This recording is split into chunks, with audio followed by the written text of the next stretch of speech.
Saçı ar boynu bükük gel bir yara fehle baba. Saçı ar boynu bükük gel bir yara fehle baba. Bilmirsen sene her yolda ışık kırmızı. Vurulup bir kıza sandım onu ben. Sana vermezler onu çünkü o tacir kızı değil. Onların neyine gerek bir fukara fehle baba. Onların neyine gerek bir fukara fehle baba. Yanın olup sana ayber fukara fehle baba. Saçma boynu bükük gel bir yara fehle baba.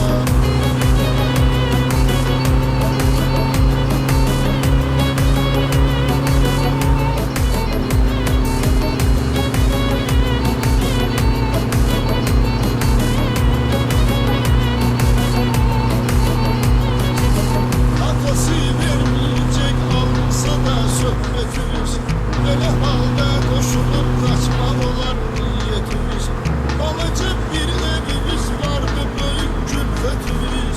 O seninle koşulup kaçsın ara fehle baba. O seninle koşulup kaçsın ara fehle baba. Yine ne olup sana ayber kara fehle baba.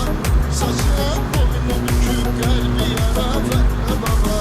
Yine ne olup sana ayber kara fehle baba. Yine ne olup sana ayber kara fehle baba.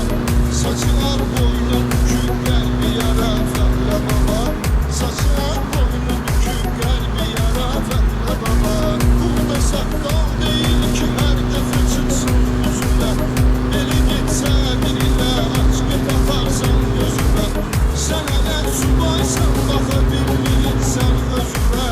Evlenip canımı salarsan azara fehle baba. Evlenip canımı salarsan azara fehle baba. Gelen olup sana aynen kara fehle baba. Saçı boynu bükük gel bir yara fehle baba.